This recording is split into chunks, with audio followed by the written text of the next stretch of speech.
হাড়ের ব্যথা প্রথমত আপা যে কথা বললো যে রোদে না গেলেও হাড়ের ব্যথা হবে, কারণ আমাদের বডিতে যে ক্যালসিয়াম যায় খাবারের মাধ্যমে, আমরা যদি রোদে না যাই আমাদের বডিতে ভিটামিন ডি তৈরি হবে না, তাহলে কিন্তু হাড় ক্ষয় হবে। হ্যাঁ, যাদের হচ্ছে যে হাঁটুতে ব্যথা বা এই যে জয়েন্ট তুলতে পারছেন না, তাদেরকে অবশ্যই এখানে যে ডক্টর আছে ডক্টরের সাথে কথা বলবেন।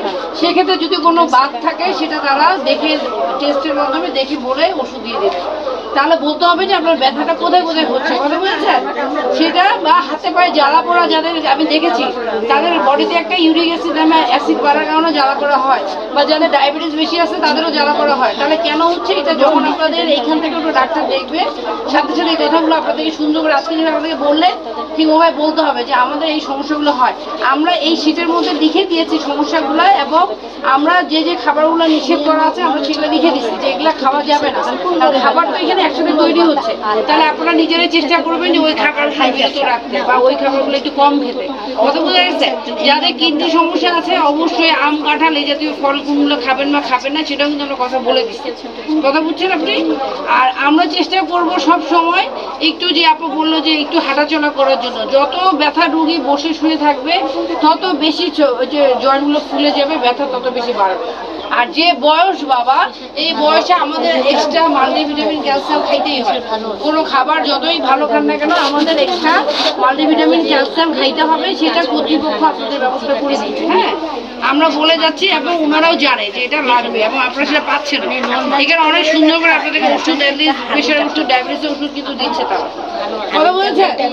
আর একটু মানে রোদে একটু হাঁটবেন, রোদে হাঁটলে শরীরে অনেক রোগ ধরে না, বা অনেক সময় চুল পড়ে যায়, আমাদের অনেক সময় হাত পা চুলকায়, অনেক সময় আমাদের যে রাতে ঘুম হয় না, অনেক সময় মনটা বেশি খারাপ লাগে, কিন্তু রোদে না গেলে বেশি বাড়বে, কান্না পাবে, ই হবে। তারপর যদি কারো বুক ধরপড় করে বা কারো যদি হাত পা ঝিঝি করে, তাহলে অবশ্যই রক্ত কমছে কিনা সেটাও দেখতে হবে।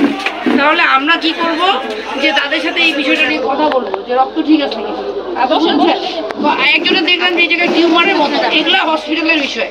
এগুলো হসপিটালে যখন আপনারা এখানে বসে যায় হসপিটালে এই সমস্যাগুলো বলতে হবে যে বুকে কোথাও টিউমার আছে কিনা, তারপরে ইউটেরাসে কোনো সমস্যা আছে কিনা, এগুলো ওদেরকে বলতে হবে। হ্যাঁ, না বললে তো লজ্জা পেলে তো হবে না। কথা বলছেন?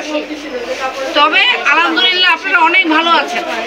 আমাদের ঘরে যাদের বাবা মা থাকে আমরা এতটা সেবা শুশ্রূষা করতে পারি। হ্যাঁ, যারা ভালো আছে আলহামদুলিল্লাহ। অনেক বাসায় ঝগড়াঝাটি করে থাকার থেকে বা একা থাকার থেকে ভালো এখানে অনেকের সাথে আছে, সবাইকে দেখতেছে। এই যে বুঝছেন তো বিষয়টা, যেমন আমি বলি আমার মা দেশে একা থাকে, আমরা পারি না আমার কাছে থাকতে, আমার ভাই অস্ট্রেলিয়ায় থাকে, তো আমার আম্মা তো চাইলে লোক খুঁজে পায় না। কথা বুঝেছেন? আপনারা চাইলে কত মানুষ পাচ্ছে, এবং সবাই মোটামুটি খুব মানে সবার সাথে অনেক মিল। তো আলহামদুলিল্লাহ সবসময় মনে করবেন যে কবরে যাওয়ার আগ পর্যন্ত যে যতটুকু ভালো থাকা যায় চেষ্টা করে। কথা বুঝেন না? ভালো থাকতে হবে।